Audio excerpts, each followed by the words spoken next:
Greetings for this Christmas Eve. I would share with you a story, one of my favorites from as long as I can remember. It's called The Juggler of Notre Dame. A long time ago, 600 or 700 years at least, there lived a poor juggler by the name of Barnabas.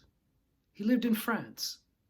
He wandered from city to city performing tricks of skill and prowess. On fair days and festival days, he would go to the public square and spread a worn and aged carpet. He would attract a group of children and idlers by certain amusing remarks, which he had learned from an old juggler, and which he always repeated in the same fashion, without changing a word. Then he would assume the strangest of postures and balance a pewter plate on the tip of his nose. At first, the crowd regarded him with indifference, but when, standing on his hands and head, he would throw 6 copper balls into the air and catch them with his feet, the balls glittered in the sunlight and dazzled those who watched. He would take from his bag, one at a time, 6 knives, one after another, counting as he went, and throwing them into the air until he had 12 going all at once. The crowd would clap and cheer and toss coins onto his carpet.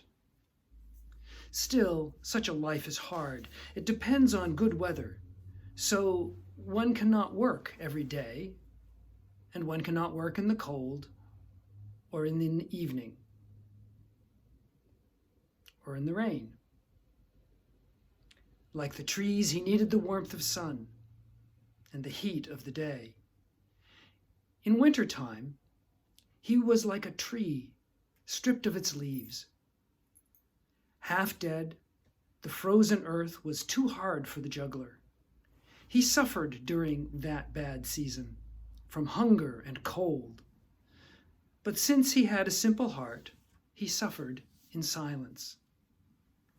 One evening, after a day of rain, he walked sad and bent with his juggling balls under his arm and his knives wrapped up in his old carpet, seeking some barn where he might go and find a place to bed down for the night, hungry.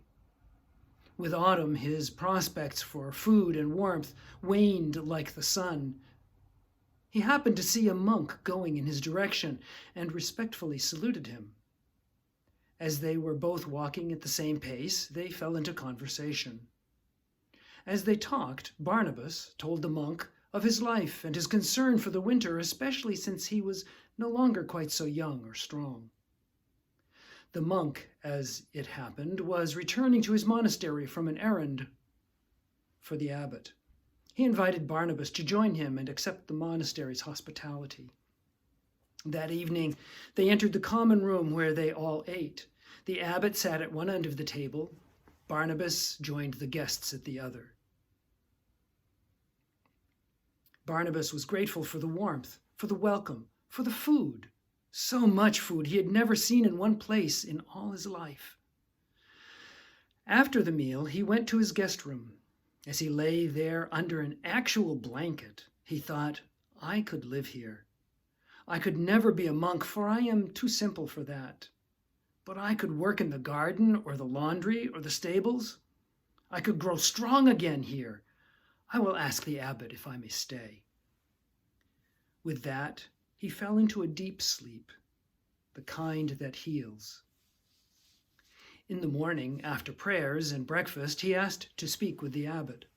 He said, Father, I know I could never be a monk, for I am too simple for that, but I could work in the garden or the laundry or the stables, and I can pray. The monk was touched by the simplicity of the juggler, and as he was not lacking in discernment, he recognized in Barnabas a man of true, if simple, faith. And so Barnabas moved from a guest room to a residence cell. He rose each day with joy in his heart to pray and eat and work, all in honor of the Virgin Mary.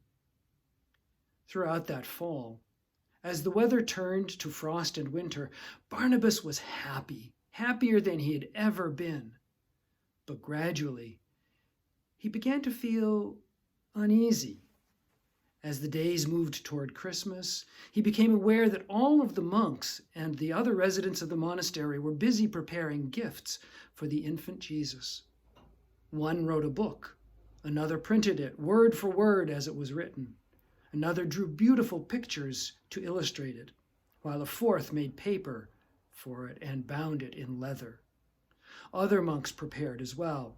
One wrote beautiful music that would be played on Christmas Eve, another would sing. One monk painted beautiful pictures and another carved statues out of stone. All seemed to have special gifts, but Barnabas had nothing to offer. As the days went by, he became more and more sad. Christmas Eve came, and they all filed into the chapel where the great gifts were presented and offered. As they did so, Barnabas wept, for he had nothing.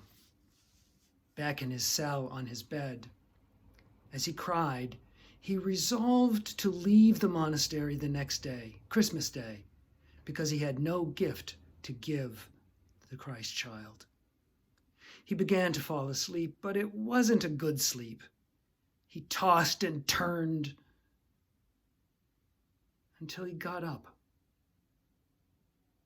He sat on the edge of his bed, reached under the cot, pulled out the worn carpet, put its cord over his shoulder, and left his room, determined not to wait till morning to leave.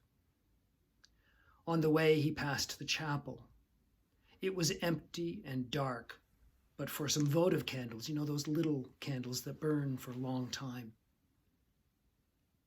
They are prayers, each and every one of them.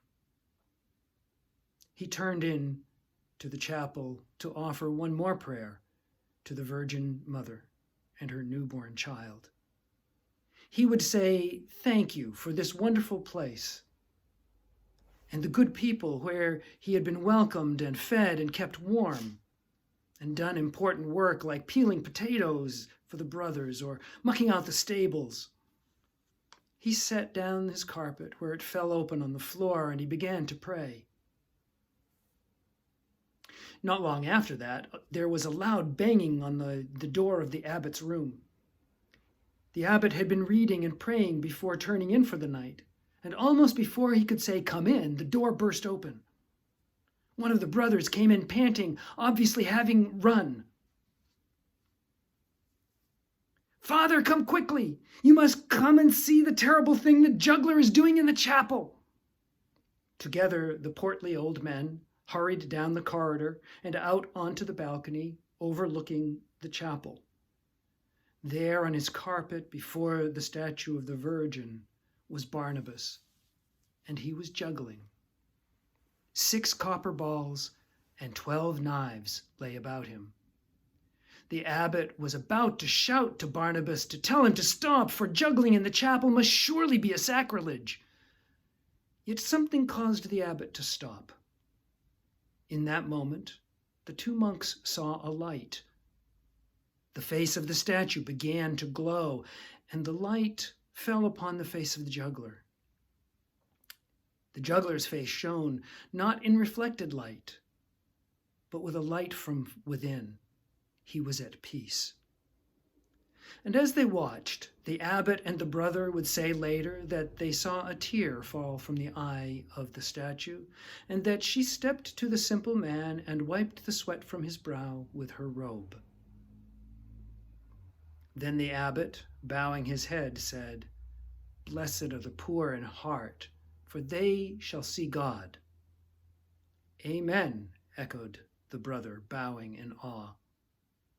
The simple gift of the juggler was accepted with gratitude and with grace.